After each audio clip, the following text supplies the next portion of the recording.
Hello, parents, and welcome to our COVID-19 Return to Play parent meeting video. My name is Ruben Jones. I'm the principal at Diamond Bar High School, and I'd like to introduce our athletic director, Mr. Albert Lim. Good evening, parents. Excited to be having this conversation, and we're ready to get started and have a safe experience. And also our head athletic trainer, Mr. Chase Paulson. Hello, parents. It's exciting to see everyone, and I'm looking forward to a health and safe return for everybody. So parents, we are going to have a video here to show you some important guidelines to reopen safely during COVID-19.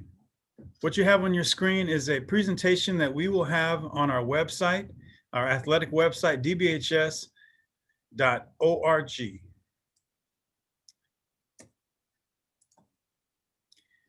The first part of our presentation, we want to emphasize that we are working closely with all of the authorities that are giving us guidance for returning to athletics and activities. The National Federation of High School Sports has given guidelines for athletics. The Southern California Interscholastic Association has given us guidelines for athletics. Our public health department has given guidelines for schools. And of course, our state. The county that we live in, LA County, with 10 million people, all of these different authorities are governing what we have to do for athletics to return. And we're excited about being able to come together again to be on campus in small cohorts. Please note the reopening protocol for youth sports. That is also going to be on our website for you to review, to be aware of. The essentials. Workouts are completely voluntary. There is no pressure on any student athlete to come to these voluntary workouts. Specifically, there's no impact on grades, on tryouts, on playing time when the season does begin, or their status on the team. Our goal here is that there will be no harm to any student athlete in this involvement when we're working out. No harm emotionally or physically to their experience in sports. This is really important to us because when we come back, we want to be able to be conditioned. We're concerned about injuries, and that's why we want to come back as soon as we can in small cohorts to be able to be together as a team. The last point here on this slide is the most important. Communication and collaboration. We have got to work together. The importance of all these details and how we communicate with each other, from a parent to the coach, to the athletic director, to the administration, and all of that with Mr. Paulson, keeping us all healthy and safe, is so vital. We appreciate your communication and collaboration at this time. A quick timeline to review. We hope to begin having small cohorts on campus next Monday, October 26th. This is a small cohort approach. What that means is that in an individual team, the head coach or the adult that's with those students can bring a small cohort of no more than 12 students back at a time. And that coach works with that small cohort the entire time that they are together. As more cohorts are available, we will bring more students back onto campus. To do that, there are numerous authorization forms. The forms that the school has to fill out. There are forms that each team has to fill out. The head coach is responsible for that. And there are forms that parents have to fill out. So in each of these areas, we all have to be on the same page in order to come back to be on campus for athletics. December 14th through the 18th is when our fall sports seasons begin. That's the first calendar week for the CIF. But we want to emphasize here that though CIF is saying we can come back and that's when the season begins, this is all pending our LA County Public Health Department's guidelines and overall approval to be back on campus. Some detailed guidelines from the LA County that we want to emphasize here are, first, that there's 12 students max, 2 adults max. So a total of 14 individuals. You can have 1 coach, but 12 students max with 1 adult is a minimum for a cohort. Everybody must be at least 6 feet apart at all times. Everyone wears a mask at all times. The exception to not having to wear a mask is during heavy exertion on the field or when the student athletes are working out. And that 8-foot distance must be maintained, and then student athletes do not have to wear a mask during that time only. Any other time, the student athlete must have a mask on. All activities are going to take place outside. And the last point there's a health screening that every parent needs to do for their student athlete every morning before coming to school. That health screening, again, must be done by the parent, and it is required in order to participate on campus. Thank you. So one of the vital steps for your child to be able to participate in athletics is to go through the athletic clearance process, and the detailed information could be found on the athletic homepage at dbhssports.org. Next slide, please.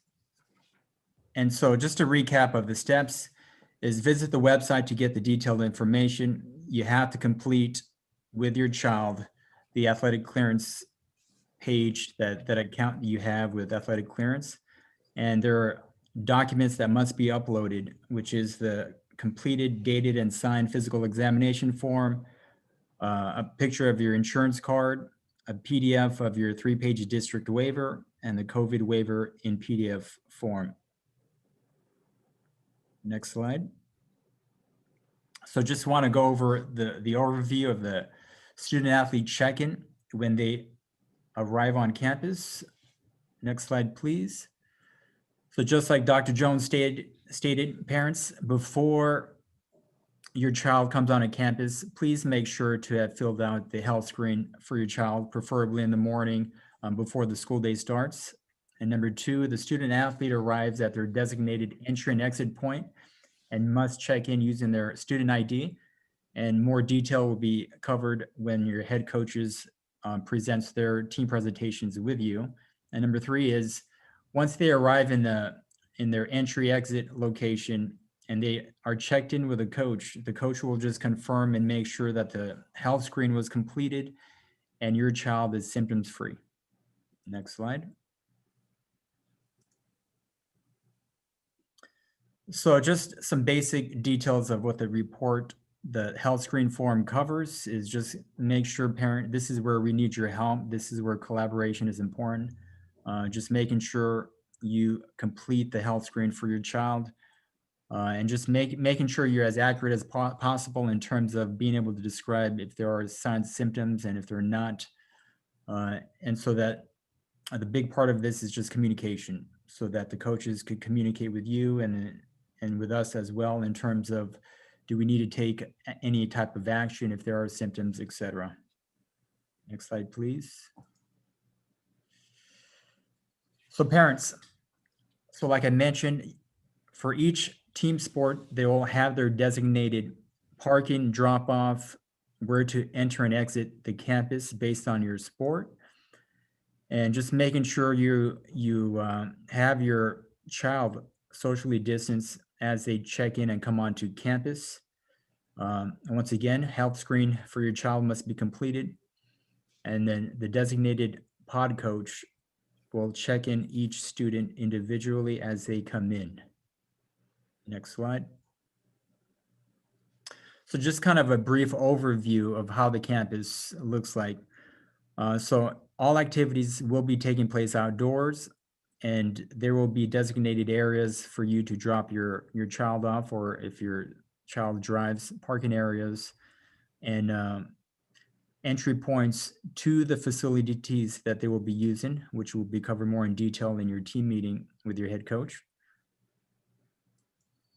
Next slide. So just some parent reminders. This is where we need your help. Parents, you must remain in your cars at all time. No parents could spectate or watch in the stands, just so that we could ensure that we're following the LA County guidelines. And just make sure your child is dropped off and picked up immediately before and after the training time is included. So there isn't any holdup for the next pod to come in at their designated times. And just remind your child to shower and change clothes when they get home. Hello, parents. I'm excited to get started bringing the kids back to campus and getting them conditioned for athletic activity. We know how important physical fitness is to our student athletes, not only their physical well-being, but also their emotional well-being.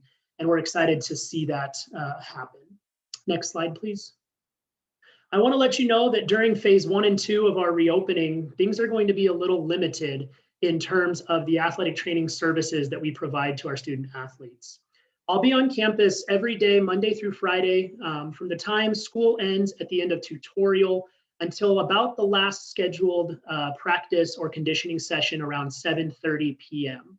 At this time, since we are outdoors only, I will be setting up a medical station in the center of campus around the athletic venues down in the downtown Diamond Bar area known as the Portables, just south of the pool. And this is where students can come if they have a question or an injury, and they need to have some guidance or some treatment. You can see on the screen here that there's quite a bit of limitation, like I said, to what I'm able to do for our student athletes. At this point, there's not a lot of hands-on approach that will be happening.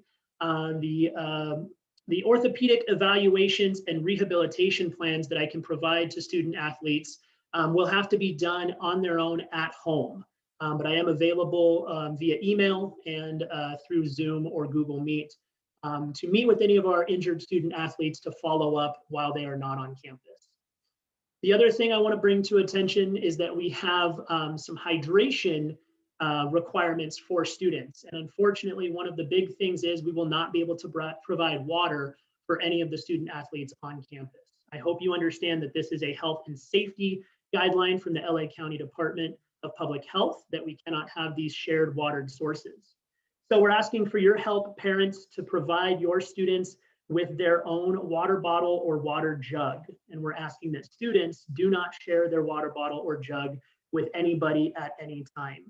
We're recommending that the minimum requirement that the water bottle or jug should hold is 64 ounces or a half gallon of water, which should get the student athletes through their 90-minute to 2-hour training session without having to refill. Now, if a student athlete runs out of water or is forgetful and doesn't bring their water jug for the day, we will have a plan in place to ensure that nobody goes without water during a training session and that we are not sharing water stations or water at any time. Next slide, please.